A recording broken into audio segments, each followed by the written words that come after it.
Good morning students. कैसे हैं आप सब। मैं आपकी एसएस टीचर आपका व्हाट्सएप क्लासेस में स्वागत करती हूँ। आप सबको पता है कि लॉकडाउन की 5वां स्टेज शुरू हो चुका है। इसमें लॉकडाउन में काफ़ी छूट दी गई है, लेकिन कोरोना वायरस अभी ख़त्म नहीं हुआ है। इसलिए आपको अपने घरों से बिना किसी खास वजह के घर से नहीं निकलना है, घर रहना है, सुरक्षित रहना है। स्टूडेंट्स, आज हम हमारी एसएस की बुक का फर्स्ट चैप्टर शुरू करेंगे। इस फर्स्ट चैप्टर का नेम है हमारे लक्ष्य, अधिकार और कर्तव्य। तो मैं आपको लेसन बोलकर रीड करवाऊंगी, आपको इसे ध्यान से सुनना है। आपके पास इस लेसन की पिक भी सेंड करूंगी, तो आपको उससे ध्यान से सुनना है और जो भी समझ में नहीं आता आपको मेरे से पूछना है। ओके, तो लेट्स स्टार्ट। हमारे लेसन का नाम है हमारे लक्ष्य, अधिकार और कर्तव्य। ब्रिटिश शासन की वर्षों की गुलामी के बाद भारत 15 अगस्त 1947 को आज़ाद हुआ। स्वतंत्रता के बाद हमारे नेताओं की अगली चुनौती हमारी सरकार का ठोस आधार रखना थी।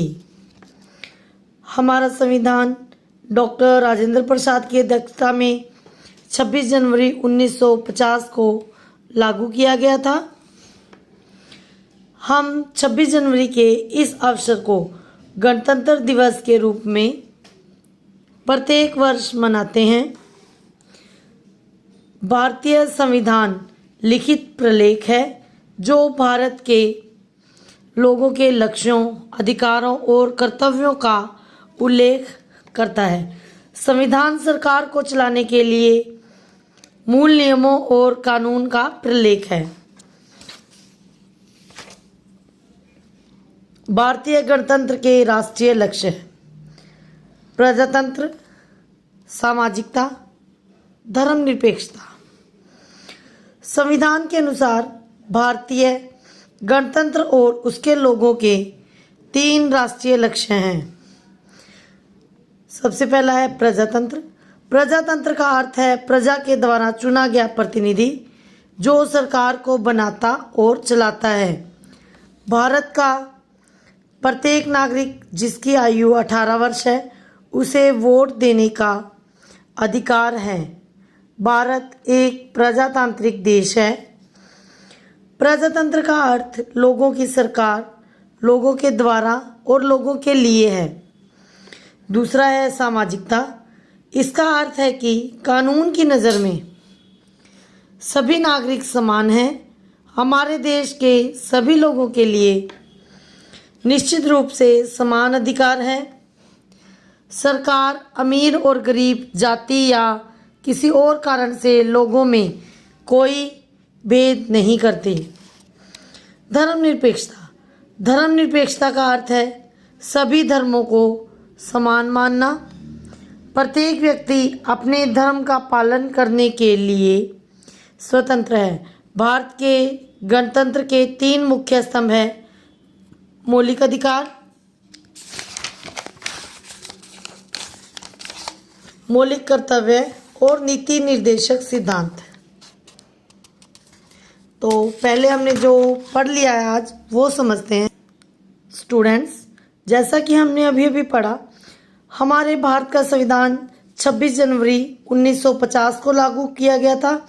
इस संविधान सभा के अध्यक्ष जो थे वो डॉक्टर राजेंद्र प्रसाद थे और इसीलिए 26 जनवरी को गणतंत्र दिवस के रूप में मनाया जाता है। हमारे गणतंत्र के जो 3 लक्ष्य हैं वो हैं प्रजातंत्र, सामाजिकता और धर्मनिरपेक्षता। सबसे पहले हम समझते हैं प्रजातंत्र क्या है। प्रजातंत्र का मतलब है बेटा प्रजा के द्वारा चुने गए प्रतिनिधियों की सरकार या सरकार जिसे जनता द्वारा जनता के लिए शासन ही प्रजातंत्र कहलाता है। उसके बाद है सामाजिकता। सामाजिकता का अर्थ है कि समाज में लोग, चाहे वो अमीर हो, गरीब हो, जाति हो या लिंग हो, हर भाषा हो, वेशभूषा हो, हर तरह से सभी लोगों को समान समझा जाता है। उनमें किसी प्रकार का कोई भेदभाव नहीं किया जाता। सरकार की नज़र में सभी लोग समान हैं। तीसरा जो मूल लक्ष्य है हमारे राष्ट्र का वो है धर्मनिरपेक्षता।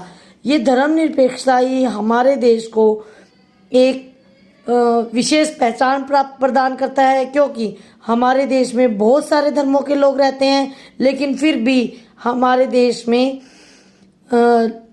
राज्य ने अपना कोई भी धर्म घोषित नहीं किया है और भारत सभी लोगों को अपने अपने धर्मों का पालन करने की छूट है और अपने धर्म का पालन करना और दूसरों के धर्म का सम्मान करना ही वास्तव में धर्मनिरपेक्षता है।